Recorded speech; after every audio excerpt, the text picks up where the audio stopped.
Hello guys, मैं Manoj Mishra competition point पे आप सबका स्वागत करता हूँ। मित्रों, भूगोल के अध्ययन के क्रम में हम लोगों ने एटमॉस्फेयर के टॉपिक्स को देखे, जिसमें हम लोगों ने वायुमंडल के संगठक, constituents of atmosphere, structure of atmosphere, वायुमंडल की संरचना को देखे और सूर्यातप के बारे में देखे और सूर्यातप से आने वाले ऊष्मा या हीट को हम लोगों ने देखा और हीट बजट को समझा। अर्थात हम लोगों ने इंसोलेशन एंड हीट बजट के क्रम में ये जाना कि पृथ्वी पर तापमान को सामान्य औसत तापमान के रूप में 15 डिग्री सेंटीग्रेड कैसे रहता है, इस क्रम में हम लोगों ने जाना। अब हम लोग यहाँ बात करेंगे पवन के बारे में। आज इसको जानेंगे कि किन कारणों से यह पवन चलता है। जैसा कि आप लोग जानते हैं कि हम लोग वायुमंडल के संगठक के बारे में जब पढ़ रहे थे तो उसमें हम लोगों ने देखा कंपोजिशन ऑफ एटमॉस्फेयर में हम लोगों ने देखा कि atmosphere gases plus water vapour और डस्ट पार्टिकल के रूप में इसका संगठन होता है वायुमंडल का। और जब यह आता है तो सबसे नीचे ट्रोपोस्फियर होता है, जिससे यह प्रभावित करता है।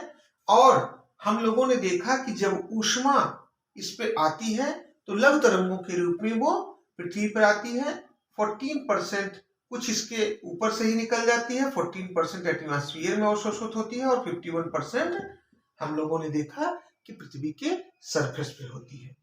साथ में हम लोगों ने ये भी जाना कि पृथ्वी के इस भूमध्य रेखीय क्षेत्र में कर्क और मकर रेखा के क्षेत्र में बीच में इसे हम लोग उष्णकटिबंधीय क्षेत्र कहते हैं, ट्रॉपिकल रीजन कहते हैं। और इसके ऊपर हम लोग इसे शीतोष्ण कटिबंधीय क्षेत्र कहते हैं, अर्थात इसे टेम्परेट रीजन कहते हैं। इसके ऊपर हम लोग फ्रिजिड जोन इसे कहते हैं, अर्थात यह शीत क्षेत्र होता है। इस क्रम में आने वाली ऊष्मा का डिवाइडेशन है, जो अक्षांशों के रूप में पृथ्वी के भूमध्य रेखा से दोनों ध्रुवों की तरफ चलने पे इसका तापमान घटता है। ठीक है। और इसी तापमान के घटने के क्रम में एक स्थान से जहां आप लोग इस बात को अपने कॉन्सेप्ट में जरूर रख लीजिएगा कि जहां टेम्परेचर अधिक होता है हवाएं वहां हल्की होकर ऊपर उठती हैं, और जब हवाएं हल्की होकर ऊपर उठती हैं तो उस जहां से ऊपर उठती हैं वहां का वायुदाब कम हो जाता है। अर्थात जहां टेम्परेचर अधिक होता है वहां वायुदाब कम हो जाता है। तो इस क्रम में हम लोग जब भूमध्य रेखा से ध्रुवों की तरफ चलते हैं तो टेम्परेचर और एटमॉस्फेरिक प्रेशर को के अंतर्गत इनवर्सली प्रोपोर्शनल संबंध बनता है, अर्थात व्युत्क्रमानुपाती संबंध बनता है। और इसी के क्रम में जब हम कहें कि भूमध्य रेखा पर जब हवाएं ऊपर को उठती हैं, ऊपर के उठने के क्रम में ये हवाएं ऊपर चल के फिर नीचे गिरती हैं, आगे चल के कहीं नीचे उतरती हैं और फिर ये ऊपर उठती हैं और इन दोनों जगहों से यहां नीचे उतरती हैं। इनके दोनों के प्रेशर के क्रम में हवाएं पृथ्वी पर चलती हैं और इन हवाओं के क्रम से पृथ्वी का वायुमंडल एक तरह से वर्षा को लाने का काम करता है, क्योंकि समुद्र 2/3 भाग है और स्थल 1/3 भाग है। इसी टेम्परेचर और प्रेशर के प्रभाव के कारण ही वर्षा कारण बनता है, जिसमें गैसेस, वाटर वेपर और डस्ट पार्टिकल पूरा सहयोग देते हैं। तो आइए हम लोग पवन के बारे में समझते हैं। इन्हीं के कारण पवन 3 प्रकार के पवन पृथ्वी पर चलते हैं और उनको हम लोग क्रम से देखेंगे कि ये 3 प्रकार के पवन कौन कौन से हैं, जो कि सीधे तौर पर पृथ्वी के वायुमंडल पे कार्य करते हैं। इनमें पहला प्रकार है ग्रही पौने। ग्रही पौने, इसे हम लोग क्या कहते हैं, प्लेनेटरी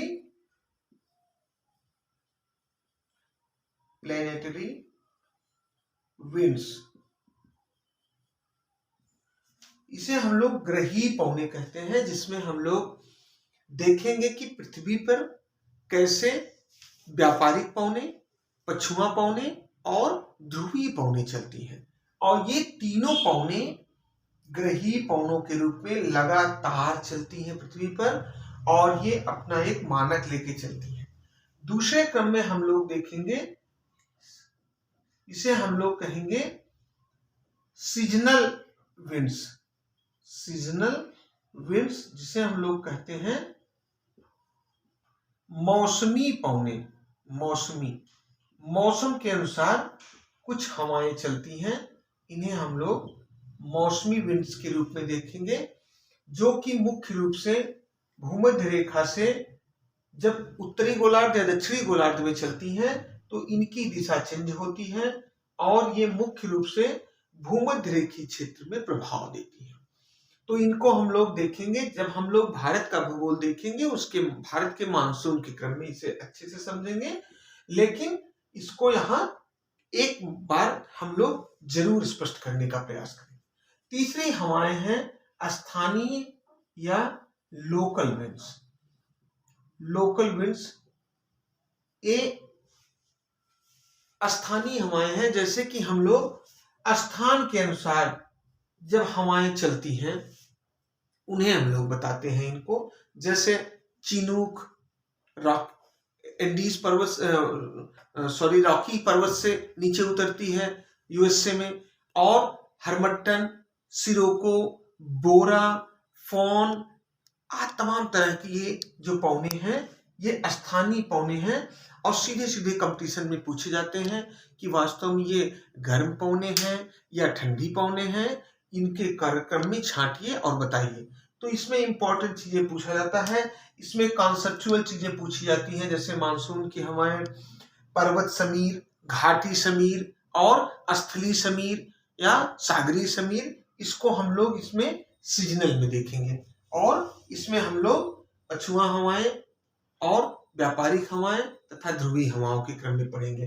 तो एक एक करके इनको देखेंगे, लेकिन इस वीडियो में इन तीनों तरह की हवाओं के उत्पन्न होने के कारणों को हम लोग देखते हैं कि कैसे ये पृथ्वी पर उत्पन्न होती हैं, हम लोग उसको देखने का प्रयास करेंगे। तो आइए हम लोग मित्रों बात करते हैं कि पृथ्वी की एक संरचना बनाकर उस पे वायुमंडल के दाब का अंतर कैसे पड़ता है और कैसे हवाएं चलती हैं। हमारी पृथ्वी अंडाकार है, और इस आकार में हम लोग देख सकते हैं कि ये भूमध्य रेखीय क्षेत्र है। भूमध्य रेखीय क्षेत्र में एक 5 degree north and 5 degree south के इस क्षेत्र को हम लोग क्या कहते हैं, इसे हम डोलड्रम कहते हैं। डोलड्रम या भूमध्य रेखीय क्षेत्र। और इसी के क्रम में हम लोग यहाँ 30 से 35 डिग्री के क्रम में हवाओं का एक क्रम दिखाई देता है, और फिर 60 से 65 डिग्री के क्रम में, जैसे हम लोगों ने बांटा था अभी इसके पहले के मानचित्र में, कि हम लोग कहते हैं कि भूमध्य रेखा से ध्रुवों की तरफ चलने पे टेम्परेचर कम होता जाता है, और टेम्परेचर कम होता जाता है तो वायुदाब बढ़ता जाता है। अब हम लोग यहाँ जब बात करते हैं तो देखते हैं कि ये 60 से 65 डिग्री और 30 से 35 डिग्री, इधर 30 से 35 डिग्री, 60 से 65 डिग्री, और ये ध्रुवीय क्षेत्र, पोलर क्षेत्र। अब देखिए भूमध्य रेखा उष्णकटिबंधीय क्षेत्र यहां तक है, बट उष्णकटिबंधीय क्षेत्र के इसी क्रम में एक डोलड्रम रेखा कही जाती है, और डोलड्रम रेखा में जैसे पृथ्वी अपने अक्ष पर ऐसे घूमती है, ऐसे घूमती है। आप लोग, हम लोग सब जानते हैं, जिसे हम लोग दैनिक गति के रूप में पढ़ चुके हैं कि पृथ्वी अपने अक्ष पर दैनिक गति करती है, जिसे हम लोग रोटेशनल मूवमेंट कहते हैं। और इसी दैनिक गति के साथ साथ अपने एक सूर्य की परिक्रमा भी करती है, जिसे हम लोग रिवोल्यूशनरी मोशन कहते हैं। इन दोनों मोशन के क्रम में पृथ्वी पर हवाएं चलती हैं। जब पृथ्वी चलती है तो इसमें हवाएं भी क्रम से चलती हैं, और हवाओं के क्रम में जो सबसे ऊपर उठा हुआ भाग बीच का होता है, हवाएं वहां से ऐसे पार होती हैं और ये पार होकर दोनों दिशाओं में मुड़ती हैं। और जब दोनों दिशाओं में मुड़ती हैं हवाएं, तो हवाएं यहाँ उतरती हैं, यहाँ उतरती हैं। यहाँ टेम्परेचर डोलड्रम क्षेत्र में 5 डिग्री उत्तर से 5 डिग्री दक्षिण के बीच में यहाँ हाई टेम्परेचर पाया जाता है, क्योंकि एकदम भूमध्य रेखीय क्षेत्र होता है। यहाँ से हवाएं ऊपर को उठती हैं और यहाँ प्रेशर कम होता है, यहाँ प्रेशर कम होता है। और इस एयर प्रेशर के कम होने के क्रम में, एयर प्रेशर के कम होने के क्रम में होता क्या है, हवाएं बाकी जगहों से हवाएं यहाँ आके इसका स्थान भरने का प्रयास करती है। अर्थात यहाँ टेम्परेचर अधिक हुआ तो हवाएं ऊपर को उठी और ये जाके आगे कहीं उतरी, इसी पृथ्वी पर ही कहीं उतरी, और ये जहां उतरी वो 30 से 35 डिग्री का क्षेत्र है, 30 डिग्री से 35 डिग्री का क्षेत्र है। और फिर यहाँ हवाओं का उतरने से फिर एक गतिकी बनती है हवाओं की, फिर हवाएं इधर को चलती है।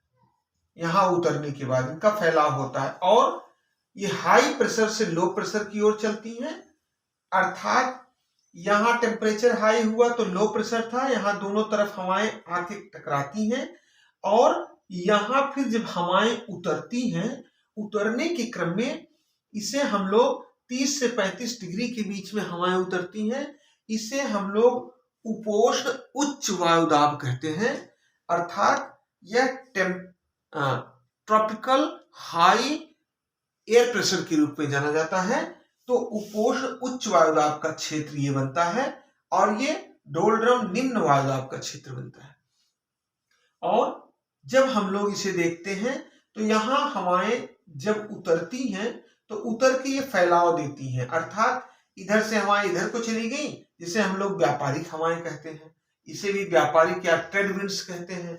और फिर ये दोनों यहाँ जब उतरती हैं, इसी उतरने के क्रम में 30 से 35 डिग्री से के बीच में हाई प्रेशर बनाती हैं। हाई प्रेशर से फिर हवाएं फैलती हैं, दूसरी तरफ जाती हैं, और इसे फैलने के क्रम में उधर ऊपर से हाई प्रेशर बना होता है पोलर रीजन से, क्योंकि वहां टेम्परेचर बहुत कम होता है, तो पोलर रीजन से भी हवाएं हाई प्रेशर के चलते चलती हैं, और फिर वो 60 से 65 डिग्री पर टकराती हैं और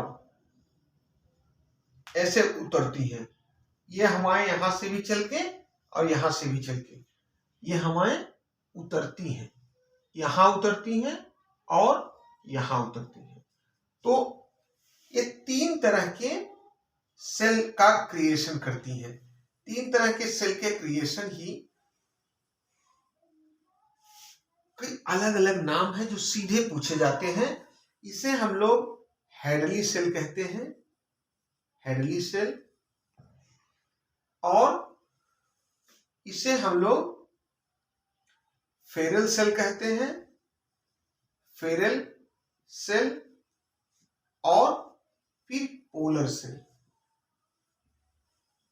पोलर सेल, ध्रुवीय सेल, फेरल सेल और हेडली सेल। हेडली महोदय ने इसकी खोज की थी, फेरल महोदय ने इसकी खोज के बारे में बताया था। इसलिए 3 तरह के ये सेल बनते हैं यहाँ, हेडली सेल, फेरल सेल और पोलर सेल।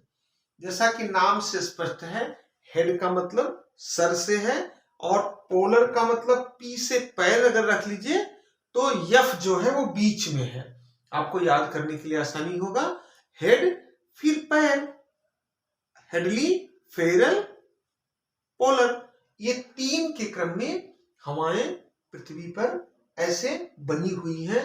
अब हम इनमें जो टेम्परेचर के कारण गैसें ऊपर नीचे होती हैं, ये हवाएं नहीं, ये हवाओं के चलने कारक बनती हैं एक टेम्परेचर के गैसियस के प्रसार के कारण।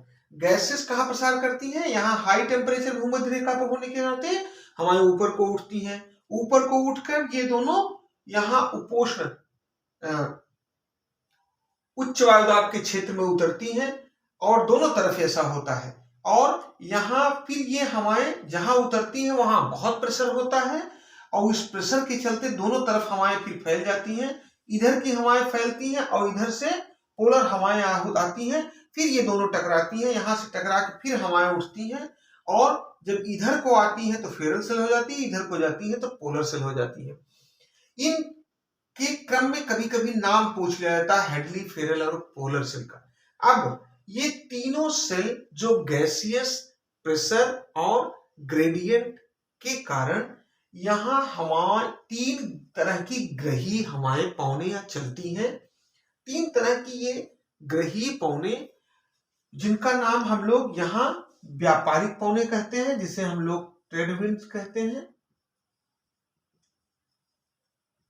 और इसे हम लोग पछुआ हवाएं कहते हैं, इसे वेस्टर्ली कहते हैं, और तीसरे के क्रम में ध्रुवीय हवाएं हम लोग कहते हैं, पोलर विंड्स कहते हैं। ये तीनों पौने जो कि ग्रही पौनों के रूप में हम लोग देखते हैं, उनके बारे में हम लोग समझने का प्रयास किए। अब हम लोग यहां बात करें तो ये पौने फेरल सेल का कहना फेरल के एक नियम पे आधारित है। जब पौने भूमध्य रेखा से उत्तर की तरफ या नॉर्थ हेमिस्फीयर में चलती हैं या साउथ हेमिस्फीयर में चलती हैं, तो उनकी स्थिति कैसे बनती है, और उनकी स्थिति बनने के क्रम में हम लोग देखते हैं कि यह एक नियम पर आधारित होते हैं, जिसे हम लोग कहते हैं फेरल का नियम, जिसमें हम लोग कहें इसी पृथ्वी के दैनिक गति के कारण जो ये एक आवेग काम करता है, जिसे हम लोग कोरियालिस बल कहते हैं।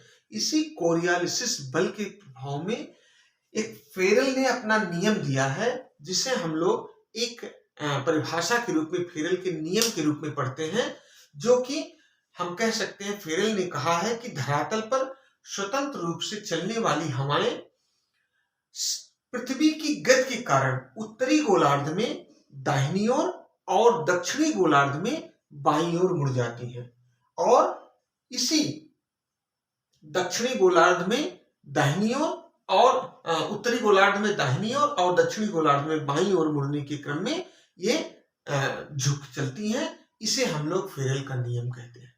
इसी की तरह एक बाइस बेलेट महोदय भी थे, उन्होंने भी अपना एक पौनों को चलने का क्रम का नियम दिया था, जो कि हम लोग उनकी पुस्तक वायुदाब सिद्धांत में देखते हैं, जिसे उन्होंने 1857 में लिखा था। याद करने के लिए बाई बेलेस की किताब का नाम वायुदाब सिद्धांत। 1857 एक महान क्रांति हुई थी हमारे देश में स्वतंत्रता के लिए, आप याद कर सकते हैं। तो 22 बेलेट महोदय ने अपने नियम में कहा था कि जिस दिशा में हवा चल रही हो उस दिशा में मुख करके अगर हम खड़े होते हैं तो उत्तरी गोलार्ध में न्यून वायुदाब बाईं तरफ और दक्षिणी गोलार्ध में दाहिनी ओर होता है। अर्थात न्यून वायुदाब उत्तरी गोलार्ध में बाईं तरफ होगा और दक्षिणी गोलार्ध में दाईं तरफ होगा। न्यून वायुदाब का मतलब कम वायुदाब से है। ठीक, तो 22 बेलेट महोदय ने और फेरल महोदय ने पौनों के इस प्रकार चलने के क्रम को स्पष्ट किया है, जिसको हम लोगों ने देखा। सामान्य रूप से वायुदाब पृथ्वी पर 1013 मिली बार होता है और 1013 मिली बार वायुदाब समुद्र तल के रूप में मापा जाता है। लेकिन पृथ्वी के घूमने और इन हवाओं का तापमान के कारण चलने के क्रम में इसे जब हम लोग कोणीय आवेग एक तरह का काम करता है, जिसे हम लोग एंगुलर इंपल्स कहते हैं, मोमेंटम के रूप में वो माना जाता है। तो कोणीय आवेग के क्रम में हवाएं तिरछी होकर चलती हैं, जो कोरियालिस बल के कारण ऐसा देखा जाता है। अर्थात कोरियालिस बल कोणीय आवेग के कारण उत्पन्न होता है और इसी कोरियालिस बल को आधार बनाकर फेरेल महोदय ने अपना नियम दिया हुआ है और वाइस बेलेट महोदय ने भी लो प्रेशर और हाई प्रेशर के क्रम में दोनों गोलार्धों की स्पष्टता को व्यक्त किया है।